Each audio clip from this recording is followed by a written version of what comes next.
Hi, my name is Sarah and welcome back to Freshly Read Books. Okay,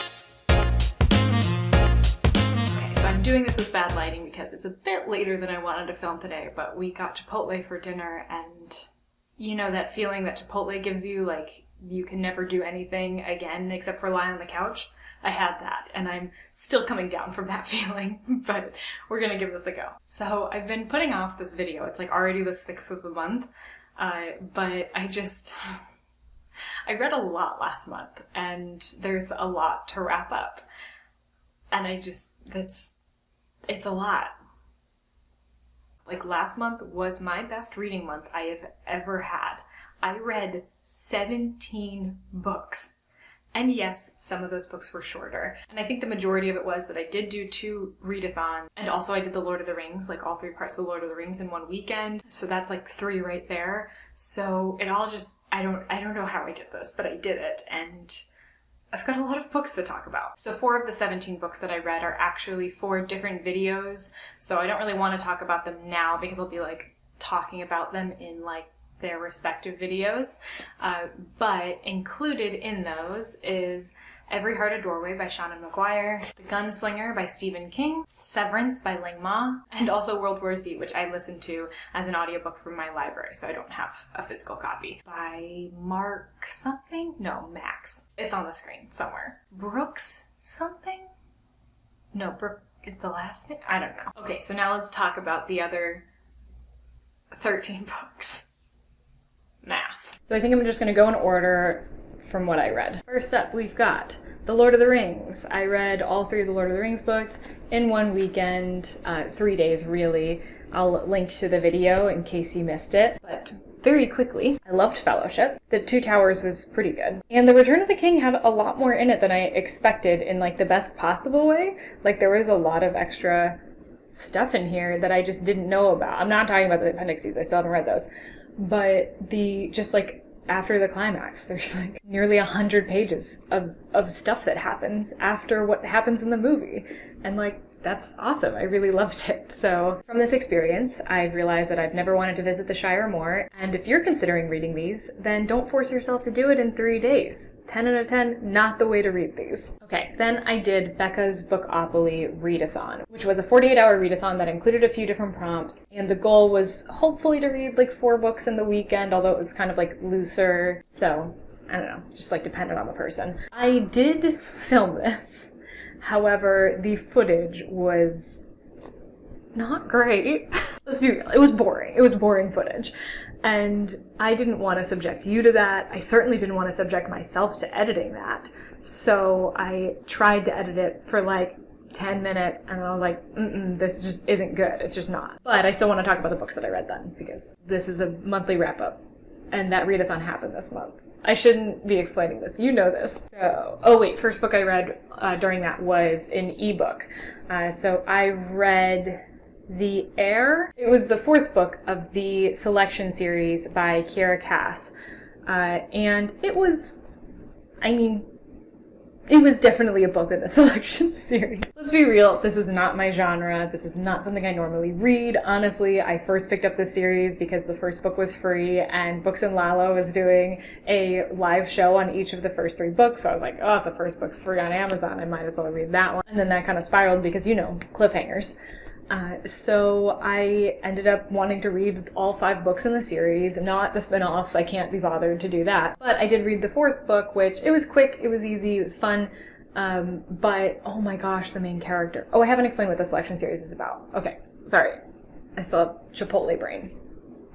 Is that a thing? It is now. The selection is dystopian meets The Bachelor. I forget who said that first, but like great description. But also I'd like to add in with the caste system of the Hunger Games somehow. Did I love this book? No. Was it exactly what I expected? Yes. It was fun to read. It was super cringy at points. And and did I say that I hated the main character? I hated the main character. There's one character that is the main character for the first 3 books, and then the 4th book, it changes to a different main character. And oh my gosh, she's the worst, and she's like spoiled, and she's super cringy. Like the conversations she has. Ugh. But I am looking forward to concluding the entire series with the 5th book at some point. They're really easy reads, so I knew it would be a good pick for a 48-hour readathon.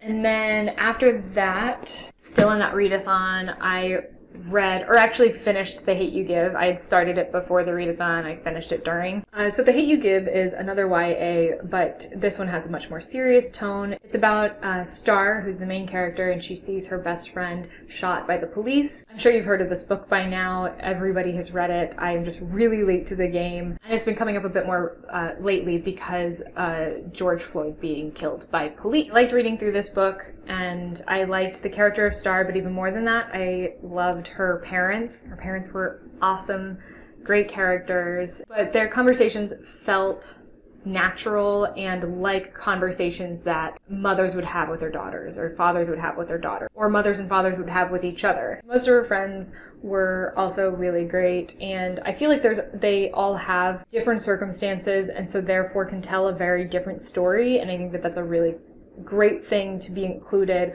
all in a book that covers such a big, monumentous topic. Next, I read The Strange Case of Dr. Jekyll and Mr. Hyde by Robert Louis Stevenson. This is a book I had been meaning to read for a really long time because I did actually kind of read this before, but it was an abridged version of the book, which I didn't realize until after I had finished reading it. And then I saw something written about it at the end, and I was like, wait, I didn't actually just read the book. Like, it didn't feel like it counted anymore. So I got this a while back and finally got around to reading it. This is actually, there's some other tales in here.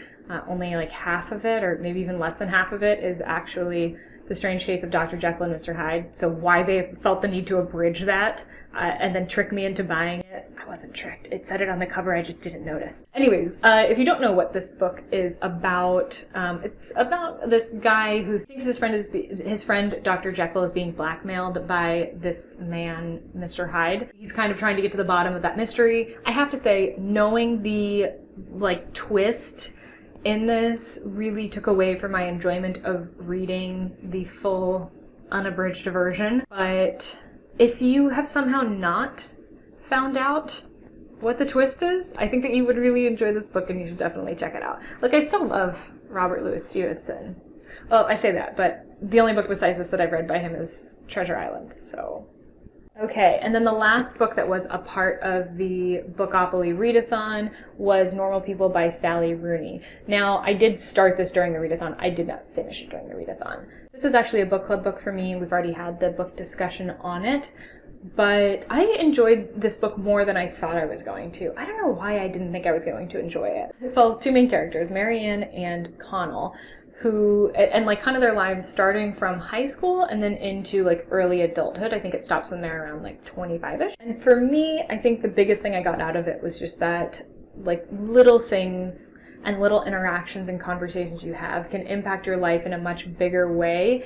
And it's not always these monumentous moments that make your life what it is, but instead just these little things that change along the way. And I think that the goal of this was to write Marianne and Connell and also the other characters as just being normal people. And I think that it accomplished that. They made frustrating decisions that were really annoying, but I think that it was pretty realistic, especially considering the way they grew up. And the process of learning their backstory by them telling each other their backstory was really cool. You didn't get anything extra just because you were the reader. You had to meet them and get to know them like you were their friend, which it was really neat. I enjoyed it. Next we have Americanah by Chimamanda Ngozi Adichie.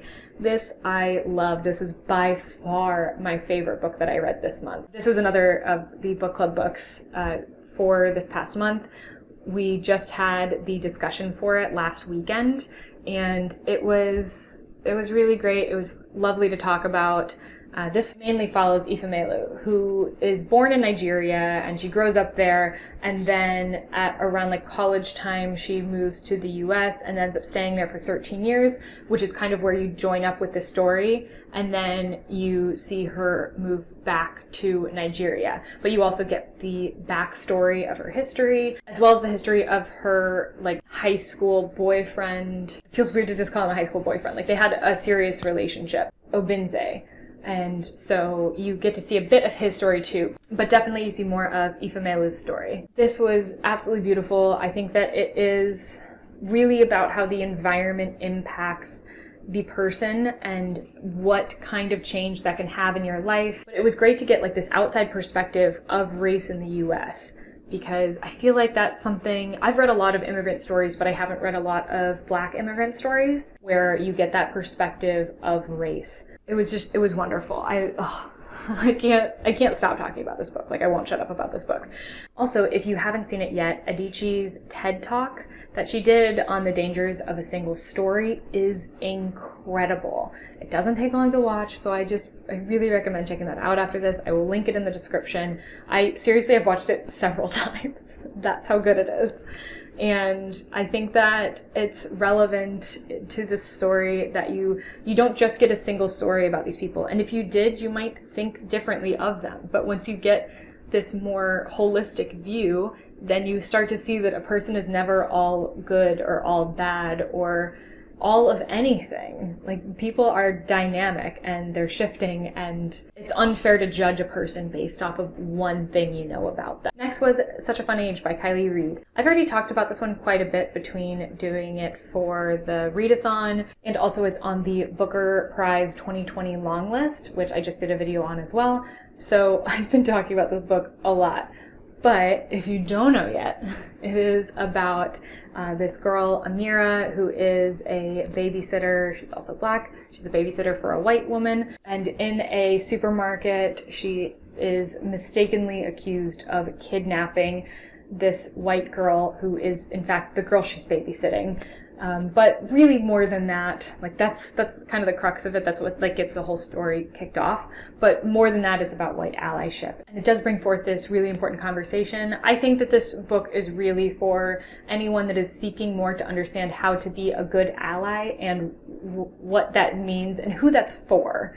Like, it's not for the person that's being an ally, you know, that's the whole definition is like to help somebody else. It's not for you. It's not for your image. It's for somebody else. And I think that that's what this whole book is about. So if you're seeking a story about that, then this would be a great book for you. Then we have The Vanishing Half by Brit Bennett. This one was also in the readathon. I buddy read this with Kaylani from Kaylani Simply Me. It was a lot different than I was expecting. There were a lot more perspectives. It follows a family through several generations. But the people you're most focused on is these twins that are Black, but they have very light skin and they can pass for white. And one of the twins ends up kind of living life as a white woman where everybody in her life doesn't realize she's Black. So it was a really fascinating read. I have to say, I do kind of wish, I understand why it was done the way that it was, where you get to see like times shift and perspectives shift, not just of the characters, but of like the culture around them. The perspective on race shifts. But I have to say that I do really wish this had been more of a character-driven book where we learned more about the characters themselves, what they were feeling, and I don't know, just dove deeper into them and their lives instead of like jumping through history. But I think that that's just a personal thing, something I would have preferred more. This is definitely still a great read. It's been hyped up a lot, and I do think that is pretty justified. So I would still consider reading it. I just wish that I had gone into it with better expectations. It's not just about the twins. Of course, they're at the center of it, but it's about a lot more than just them. After this, I read March Book 2. This is the second book in a graphic novel trilogy that focuses on John Lewis and his impact in the civil rights movement. So the first book in this trilogy covers the sit-ins, while this one covers the Freedom Riders. I'm sure that you've heard already, but John Lewis did pass away this past month, so I think that it's more important than ever to read this. It's really great. I've learned so much through it, and it also connects the humanity of it, so that you're not just hearing about these stories, but instead you're seeing pictures of people going through it, and it's a lot easier to connect with it, and it feels more real and like it actually happened. Also, John Lewis wrote an article for the New York Times before he passed away that he wanted to have published after his death. It's a great read. I highly recommend you check it out. I've linked it below so that you can go read it. So I recommend reading that and also reading these. Then we have Before the Coffee Gets Cold by Toshikazu Kawaguchi. I hope I pronounced that right. So I found out that this book actually originated as a stage play and then was converted into a novel, which is really neat. It is about a cafe that lets you travel in time, but there are certain rules set up around this process. And one of those rules is that you have to finish your cup of coffee before it gets cold. And by finishing it, you are returned to the present time. So you get to see like 4 different stories play out, but they're all kind of connected. Like there's characters that stay the same throughout the 4 stories. It was really cute. It was really heartwarming. I think that this will be a book that I will read more than once. And yeah, I really loved it. Lastly, Middlemarch by George Eliot. This is for Middlemarch Along, which took place over all of July. I think technically it's been extended into August, but I just wanted to be done with this. Middlemarch is about a town, a fictitious town, and all the people in it. I mean, it's about a lot. There are tons of different themes in it, and classics are hard. Like, you want to love them because it's a classic.